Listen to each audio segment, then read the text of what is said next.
una nating pag-uusapan ay itong si Lucy Torres, ang asawa ni Richard Gomez.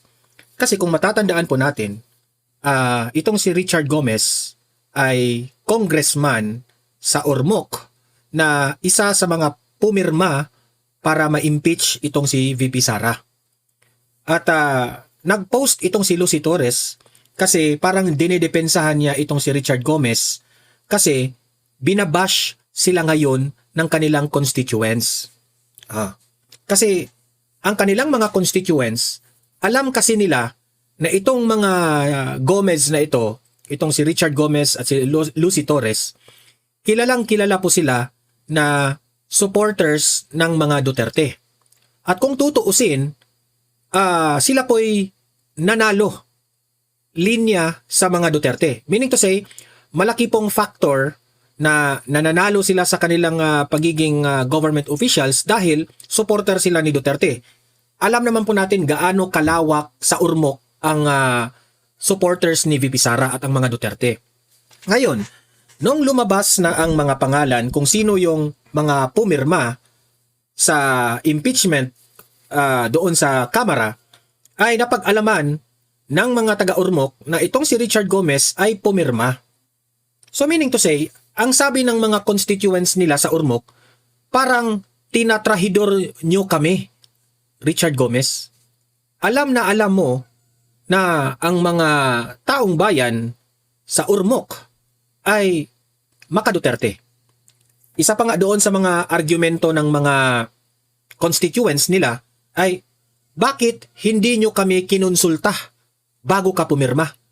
Kasi si Richard Gomez, pumirma siya without even consulting kung magugustuhan ba ng taong bayan ang kanyang gagawin. Yan ang problema. Hindi actually, sa totoo lang, hindi lang si Richard Gomez ang nasa ganitong sitwasyon ngayon. Marami. Halos lahat ng 200 na mga congressman na pumirma doon sa impeachment ni VP Sara ay nakatanggap po ng bash sa social media. At galit na galit sila bakit ang kanilang mga congressman bumoto to impeach VP Sara. So ngayon, itong si Lucy Torres ngayon, nagpalabas ng post sa kanang social media defending the vote of itong pirma ni Richard Gomez. Mamaya, babasahin natin yan. Okay? At dito sa Donmar TV, i-explain natin yan bakit sablay itong mga sinasabi ni Lucy Torres. Ako, aaminin ko ha, itong si Lucy Torres at si Richard Gomez noon, hinahangaan ko ang kanilang ginagawa sa Ormoc at sa pagsuporta kay former President Rodrigo Roa Duterte sa war on drugs. Because ito, si Congressman Richard Gomez, ay grabe ang kanyang suporta at that time sa war on drugs. Okay? So mamaya, i-explain natin yan. Pero bago ang lahat, may po muna na i-like at saka i-share itong video natin para guys kakalat ito sa taong bayan. At sa mga first time na nanood dito ay makaparticipate sila. No? Importante na mag-share tayo, like dito sa video na ito. Para naman guys ay mabasa ko yung mga comment ninyo. Okay? At sa mga first time dito sa aking channel ha, kung first time yung nanood dito at nagustuhan nyo ang ating talakayan, yung ating banatan, ay mag-subscribe na rin kayo ha, para updated kayo lagi sa ating mga trending na balita. Ang subscription po ay walang bayad yan, libre lang yan. Okay? So paldo na kayo dito. Itong si Richard Gomez ngayon, parang they are so bothered by their constituents dyan sa Ormoc kasi ano sila, binabash sila ngayon. Bakit pumirma? Ito yung post ni Lucy Torres. Okay? Ano muna natin? Dito muna tayo. First page. Okay? In-screenshot po natin ito sa Facebook. Ito po yung post ni Lucy Torres defending Richard Gomez bakit bumoto sila kay VP Sara. Ngayon, nagpo-post na sila kasi parang ano na sila, natatakot na sila kung ano ang mangyayari sa kanila sa 2028. Baka hindi na sila iboboto ng mga tao nila.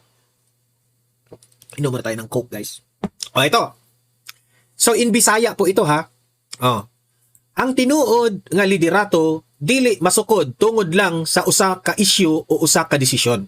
Ibig sabihin niya, ang totoong leader ay hindi mo masusukat dahil lang sa isang issue at sa isang desisyon. Yan ang sabi ni Lucy Torres. Kitang tanan adunay lahing-lahing pananaw. Sa Tagalog, tayong lahat ay meron pong iba't ibang pananaw. O baruganan sa politika. At policy o parang ano tawag dyan? Prinsipyo sa politika. Apan importante nga magpabilin ang respeto sa usa't usa. So ibig niya sabihin ay ang importante ay magrespetuhan tayo sa isa't isa. Ibibisaya ko muna ha. Tama naman. Yung unang sinabi mo, tama yan. Wala problema. Sabi niya, sa sitwasyon ni Congressman Richard Gomez, hindi natin, itatagalog ko na lang directly ha para maano. Sa sitwasyon ni Congressman Richard Gomez, which is ang asawa ni Lucy Torres, hindi natin kalimutan ang marami niyang nagawa sa Ormoc at sa ika-4 na distrito sa Leyte.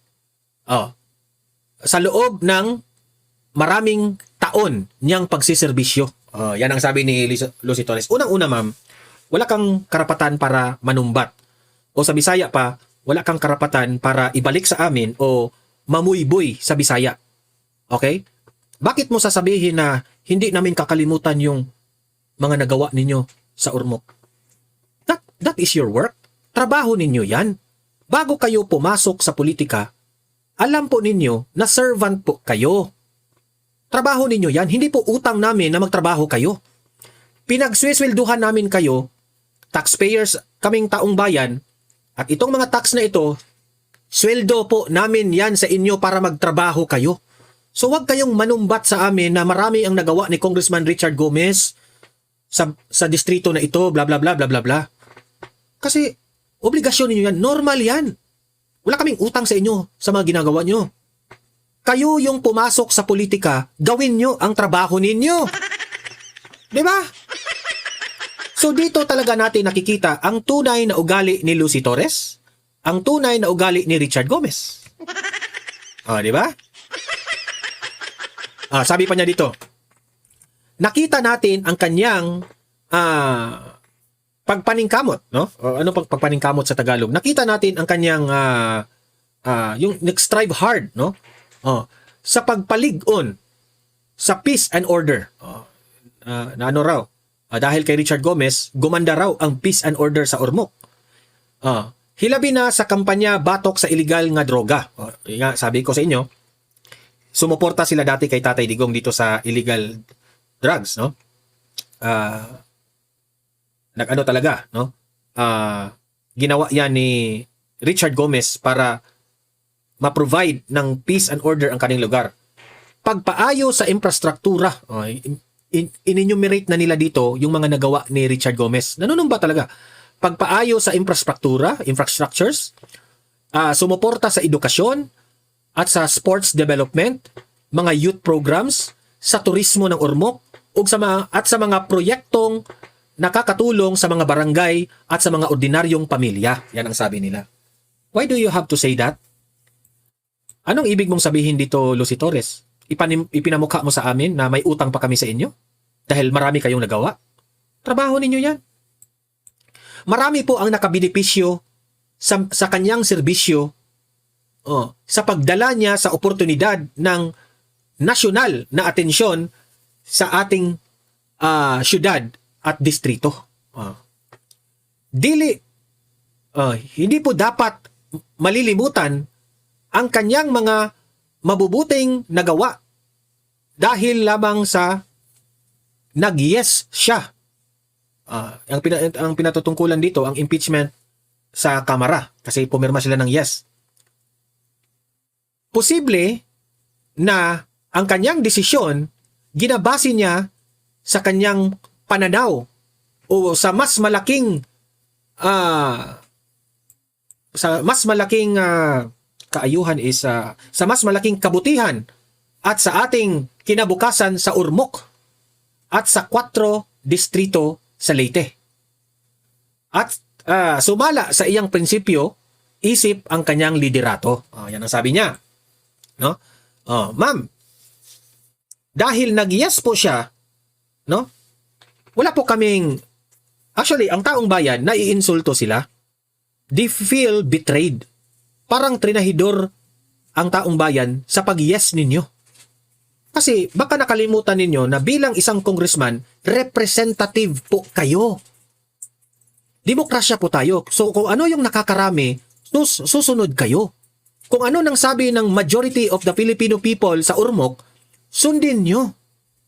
Kaya nagalit ang tao dyan dahil bumoto kayo ng yes. Pero karamihan sa tao na sa Ormoc, hindi sang-ayon sa impeachment. Wala kaming pakialam. Yan ang sabi ng mga taga-Ormoc wala silang pakialam kung gaano karami ang nagawa ninyo sa Ormoc. Ang importante dito ngayon, tama ba na nagpumirma ka ng yes sa impeachment? Na wala namang, kung tutuusin, kung himay-himayin ninyo yung impeachment trial doon sa Kamara, wala naman silang sapat na ebidensya na makapagpapatunay na dapat nating ituloy ang impeachment ni VP Sara. Kaya galit ang taong bayan. Nakatutok lahat ang taong bayan sa nangyari. Okay? Sabi pa dito niya, ang lahat ng serbisyo sa isang leader, hindi po dapat nating i-judge, pinaagi, meaning to say, hindi natin dapat i-judge sa isa lang na issue. At isa pa, at sa isang pagkakataon at sa isang sitwasyon. Hindi raw dapat nating i-judge si Richard Gomez dahil nag-yes siya. Ang totoong pananaw ng isang liderato ay dapat ibase sa pangkalahatang serbisyo o epekto sa katauhan. So parang ibig niyang sabihin is, hindi natin i-judge si Richard Gomez na dahil nag-yes siya, hindi na dapat suportahan si Richard. Alam mo ma'am, kahit ang gandang-ganda ng ginawa ninyo sa Ormoc, baka nakakalimutan ninyo gaano kamahal ng taong bayan ang mga Duterte. Baka nakalimutan mo kung ano yung nagawa ng mga Duterte dito sa bansa natin. Kaya magagalit talaga yung taong bayan kapag magpipirma kayo sa impeachment. Kasi gusto po ng taong bayan, si VP Sara po ang maging presidente sa 2028. Kaya ayaw po nilang ma-impeach si VP Sara ngayon. Kasi alam po ng taong bayan na kapag si VP Sara ang maging presidente sa 2028, gaganda po ang buhay ng Pilipinas. Isa na po dyan ang korupsyon. Isa na po dyan, maipagpatuloy ang mga plano ng dating ginawang former President Rodrigo Roa Duterte. Kaya gusto naming maibalik ang mga Duterte. Ngayon, sa pagpirma ninyo sa impeachment, parang sinabi nyo na hindi niya sinuportahan ang aming gusto. Kami dapat ang masusunod, kaming taong bayan. Kaya galit sa inyo ang mga taga-Ormoc. Okay, intindihin nyo yan. Ito pa. Managlahi man taog baruganan. Sabi niya, iba-iba man ang ating pananaw sa politika. At I hope nga hindi mawala ang respeto at ang pagkikilala ninyo sa mga mabubuting nagawa para sa komunidad.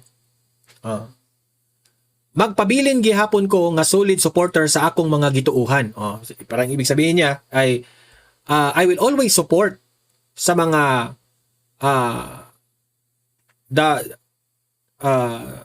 yung parang ibig niyang sabihin na ipagpatuloy ko pa rin ang solid na aking suporta from what I believe.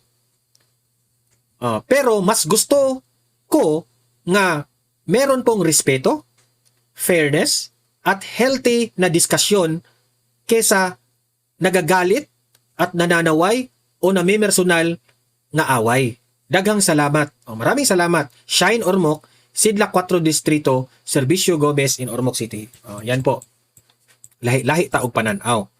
So, ako, hindi mo talaga inisip. Hindi na inisip ni Richard Gomez ang kanyang pagpirma kung ano ang magiging epekto nito. Nasasaktan po ang taong bayan nung pumirma kayo. Yan ang hindi nyo inisip. Talking about respect, Lucy Torres, noong pumirma kayo ng yes sa impeachment ni VP Sara, para nyo nang dinisrespect ang constituents ninyo sa Ormoc. Sa totoo lang. Dinisrespect ninyo. Kaya, you get what you deserve. Kung magalit ang taong bayan sa inyo, tanggapin ninyo. That's the consequence.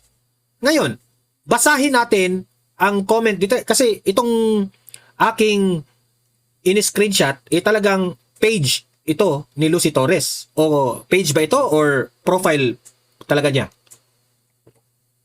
Basahin natin ngayon ang mga comment section.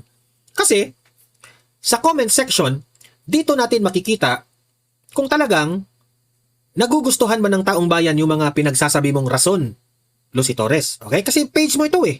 Meaning, most of the viewers sa page mo ay yung mga supporter mo. So, basahin natin kung ano yung comment ng mga supporters ninyo. Okay, ito. Sabi dito ni Jerry Flores, a true public servant should not vote based on convenience or out of fear of losing budget allocations for their constituents. Which is tama ka. Di ba? Hindi nyo pagbabasihan na, kung hindi kami pipirma, wala kaming budget. Nasaan na yung prinsipyo natin ngayon? Di ba? Yan ang point ni Jerry Flores. Sabi niya, vote according to your conscience and the will of the people. Correct. Ano ba ang conscience ninyo? Ano ba ang sigaw ng taong bayan? Sundin nyo. Because the voice of the people is the voice of God. Tandaan nyo yan, Lucy Torres. Okay? There are many ways to serve the public. And I believe the people will understand honesty and integrity more than political compromise. Sapol. Tama ka dyan. Di ba? Kung wala kayong budget, kapag hindi kayo pipirma, mauunawaan niya ng inyong constituents, Lucy Torres. Basta't ang importante, alam ng taong bayan na kayo, hindi kayo mabibili sa pera. So that only shows, kayo, Lucy Torres at Richard Gomez, pera lang ang inaatupag ninyo. Nabibili kayo. O kahit sa constituents yung pupunta yung pera na yan, galit ang taong bayan dyan. Wala kaming pakialam, kung wala kaming ayuda, kung wala kaming kung ano-ano dyan, basta ang importante sa amin, kung ano yung totoong katotohanan patungkol dito sa impeachment ni BP Sara, doon tayo. Itong style ninyo, Richard Gomez, bulok ito na sistema ng ating gobyerno. Kaya hindi umaasinso ang Pilipinas dahil ganyan kayo. Hindi kayo matapang. Takot kayo. Di ba? Takot kayong mabash dyan sa kamera. Ako, I would rather deny o I would rather not sign the impeachment.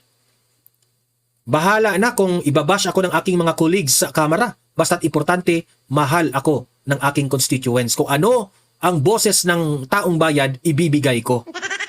Diba? Sabi pa niya dito, if decisions are driven by fear, then it only shows that priority is not accountability, but protecting corrupt system. Sapul, Jerry Flores. Sapul. Pahiya sila Lucy Torres dito. Diba? Tama siya. Kung ang mga desisyon ninyo, binabase lang ninyo kasi natatakot kayo, at priority ninyo ang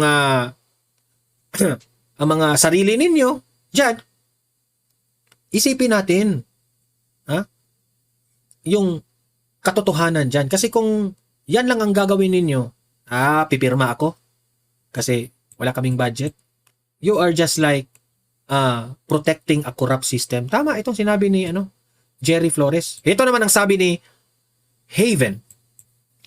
Let us not also forget Lucy Torres Gomez, what the former president did for this country, which is si Tatay Digong. Let us not also forget why you bragged the Duterte's leadership in front of your constituents. Correct. You should have listened to your constituents. I'm sure they are against the impeachment. But what can we do if the price is right? Kaya nga, di ba, gustong suntukin ni Goma si Kong Leandro Legarda Leviste. Ay, nako. Ayan tuloy, nagagalit na sila sa iyo, di ba? Mas hinahangaan pa ngayon si Leandro Leviste. Ano pa ang sabi ni Tess Borja? It's not measured but it reflects. Of course, it does. Your decisions reflect on what kind of leader you are. Principles matter. Di ba? Ang taong bayan, mas prinsipyo ang kanilang maa-appreciate. Ito pa, si Gigi Hermias Apaw. You asked your constituents to respect your decision, yet true leadership begins with respecting the voice of the people. Correct. Who entrusted you with power? Sino ang bumoto sa iyo para manalo ka diyan, Richard Gomez? Taong bayan. 'Di ba? So meaning to say, you represent the people. So bago ka pumirma, dapat sana pinakinggan mo ang boses ng inyong constituents. Sarili mo lang iniisip mo eh. Public service is not about personal gain, political convenience, or protecting self-interest.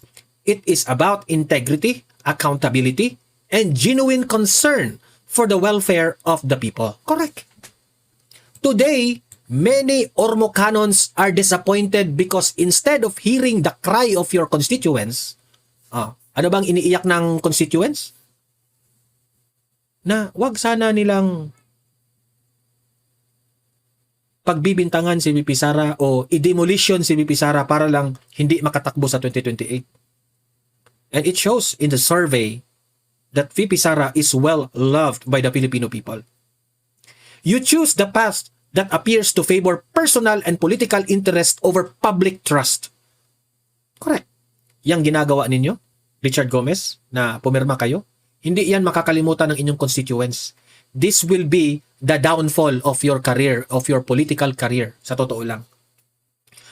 Leadership is measured not by words and promises, but by the courage to stand for what is right even when it is difficult. Correct. Di ba? Kahit walang budget matatanggap. Basta sundin lang natin ang prinsipyo. Lulunukin natin yan dahil matapang tayo sa ating prinsipyo. Never forget. Richard Gomez, makinig ka. Lucy Torres, never forget. Positions are temporary, but the judgment of the people lasts for generations. Come 2028, the people will remember who truly served with honor and who turned their backs on the trust given to them. Simple. A real leader cannot be bought. Di ba? So, maganda ito. Yang mga posisyon ninyo, temporary lang yan. Mawawala yan. Yan ang lagi ko nga sinasabi sa mga, nila Matibag, nila Torre, na yung posisyon ng mga amo ninyo, temporary lang yan.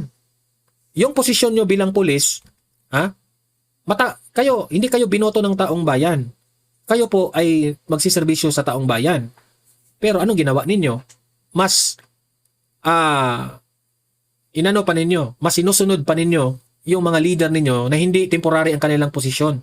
Dapat, kayo Richard Gomez, you serve for the Filipino people. You serve your constituents. Hindi yung mga, pipirma ako kasi yung mga constituent, yung mga colleagues namin sa Kamara, ganun rin ang kanilang pananaw. Wag. Sundin nyo kung ano yung sigaw ng taong bayan. Kasi, forever na yan eh. Kapag ang taong bayan maa-appreciate yung pagiging maprinsipyo ka na tao, hindi yan makakalimutan. Pero in just a snap of a finger na kinain mo ang prinsipyo mo, pumirma ka dahil natatakot ka. Pumirma ka kasi natatakot kang wala kayong budget. Wala. Babagsak ka niyan. Okay?